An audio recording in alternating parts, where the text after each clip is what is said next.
पत्नी ने अपने हाथों से पति के लिए खीर बनाई। पति बड़े ही प्यार से वो खीर खा रहा था। पत्नी के हाथों से बनी मीठी खीर का स्वाद उसे इतना अच्छा लगा कि उसने मुस्कुराते हुए पत्नी के हाथों को चूम लिया। लेकिन उस बेखबर पति को जरा भी अंदाजा नहीं था कि जिन हाथों को वो प्यार से चूम रहा है उन्हीं हाथों ने उसकी मौत का इंतजाम कर दिया है। उसे नहीं पता था कि जिस खीर को वो पत्नी का प्यार समझकर चख रहा है उसी खीर में उसकी जिंदगी का आखिरी अध्याय घुल चुका है। पति बेफिक्र होकर खीर का स्वाद ले रहा था, लेकिन दूसरी तरफ उसके खिलाफ रची गई साजिश अपने आखिरी पड़ाव पर पहुंच चुकी थी। जिस महिला के साथ उसने अपनी जिंदगी बिताने की कस्में खाई थी उसके दिल में अब किसी और के लिए जगह बन चुकी थी और उस नए रिश्ते के रास्ते में सबसे बड़ी रुकावट वही शख्स था जो उस वक्त पत्नी के सामने बैठा खीर खा रहा था। और यहीं से शुरू होती है उत्तर प्रदेश के बागपत जिले के रहने वाले सचिन की वो खौफनाक कहानी, जिसमें प्यार, धोखा, साजिश और कत्ल सब कुछ शामिल था।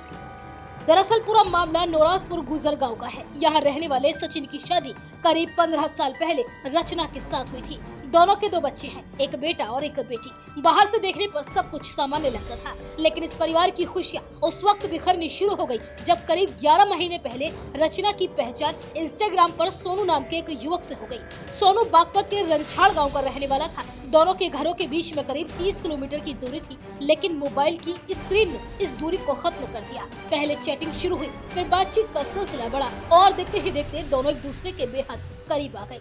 धीरे धीरे यह रिश्ता इतना आगे बढ़ गया कि सोनू का रचना के घर पर आना जाना भी शुरू हो गया। लेकिन कहते हैं कि गलत रिश्ते ज्यादा दिन तक छिप नहीं पाते। कुछ समय के बाद सचिन को पत्नी और सोनू के रिश्ते की जानकारी हो गई। कुछ समय के बाद पति सचिन को पत्नी और सोनू के रिश्ते की जानकारी हो गई। उसने रचना को समझाने की बहुत कोशिश की, कई बार उसे इस नाजायज रिश्ते को खत्म करने के लिए कहा, लेकिन अब रचना सोनू को किसी भी कीमत पर नहीं छोड़ना चाहती थी। इसके बाद पति पत्नी के बीच में विवाद बढ़ने लगे, घर में झगड़े होने लगे। हालात इतने ज्यादा खराब हो गए कि कई बार बात मारपीट तक पहुंच गई। इस दौरान रचना और सोनू ने फिर एक ऐसा फैसला लिया जिसने 2 मासूम बच्चों से उनके पिता को हमेशा के लिए छीन लिया। उन्होंने सचिन को ही रास्ते से हटाने का प्लान बना डाला।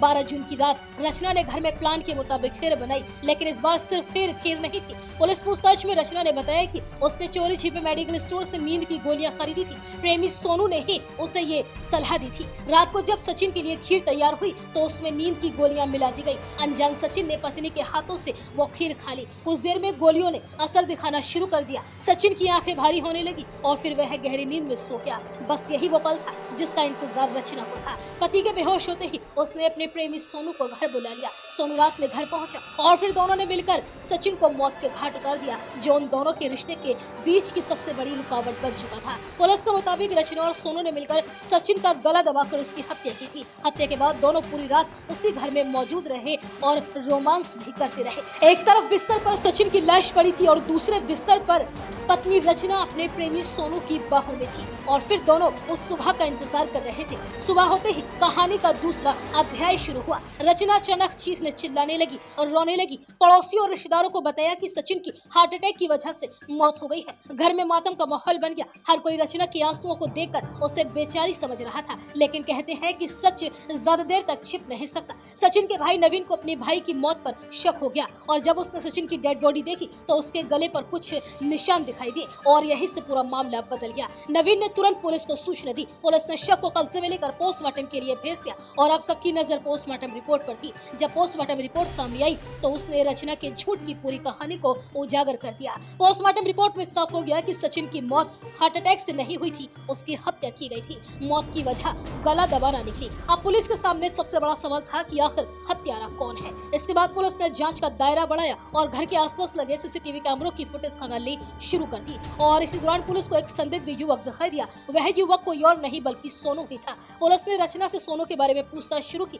शुरुआत में उसने बात घुमाने की कोशिश की, लेकिन ज्यादा देर तक पुलिस के सवालों का वो सामना नहीं कर पाई। पूछताछ के दौरान वो टूट गई और उसने अपना जुर्म कबूल कर लिया। रचना ने पुलिस को बताया कि सचिन को उसके और सोनू के रिश्ते की जानकारी हो गई थी। वो दोनों साथ रहना चाहते थे, लेकिन उनके रास्ते में सचिन सबसे बड़ी रुकावट बन चुका था, इसलिए उसे रास्ते से हटाने का फैसला कर लिया। रचना ने आगे बताया कि वह खुद सचिन के साथ बाहर गई थी और चोरी छिपे मेडिकल स्टोर से नींद की गोलियां खरीद कर लाई थी और फिर उसने खीर में गोलियां मिलाई। सचिन के बेहोश होने के बाद सोनू को घर बुलाया और फिर दोनों ने मिलकर उसकी हत्या कर दी। रचना ने बताया कि सचिन की हत्या के बाद सोनू उससे 2.5 लाख रुपए लेकर चला गया था। इतना ही नहीं, पुलिस जांच में ये भी बात सामने आई है कि करोड़ों रुपए की जमीन बेचकर रचना अपने प्रेमी सोनू के साथ नई जिंदगी की शुरुआत करना चाहती थी।